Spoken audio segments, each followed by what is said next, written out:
Start అయిందా? అయింది కదా. ఎండలు బాగా స్టార్ట్ అయినాయి. కూల్ డ్రింక్స్ తెప్పియాలి అందరికి. మనం తెప్పియాలా మమ్మీ? తాగొద్దు కూడా. అదే వస్తున్నా, అది విషం. దయచేసి ఎండాకాలం వచ్చింది కదా అని కూల్ డ్రింక్స్ తాగకండి, ఓకే?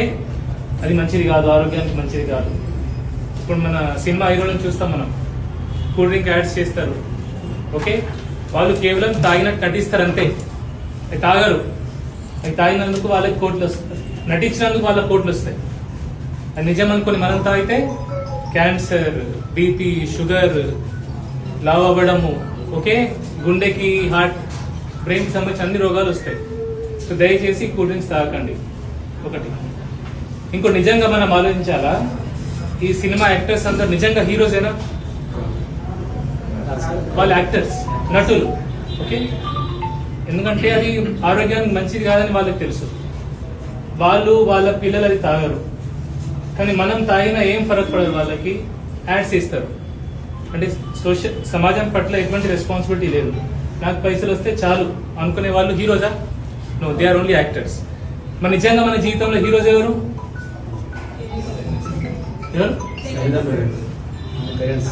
పేరెంట్స్, తల్లిదండ్రులు, వాళ్ళు హీరోస్, ఓకే?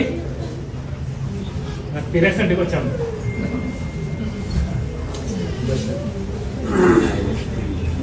ఇప్పుడు మన తండ్రి ఉంటాడు, పాత డొక్కు ఫోన్ వాడతాడు. మనకు పాత డొక్కు బండి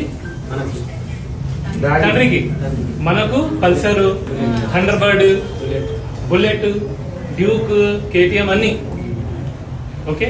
ఆయన చిన్న ఉద్యోగం చేస్తాడు, అప్పులు చేసి మనల్ని ఇంజనీర్ చేస్తాడు, డాక్టర్ చేస్తాడు, అన్ని ఉద్యోగాలు మన కోసం ఆయన కష్టపడతాడు, అవునా? ఆఖరి మనం ఏం చేస్తాం? హీరో అయిపోతాం, పెళ్లి చేసుకుంటాం, పెళ్ళాం వస్తుంది, పెళ్ళాం చెప్పినట్టు వింటాం, అవునా?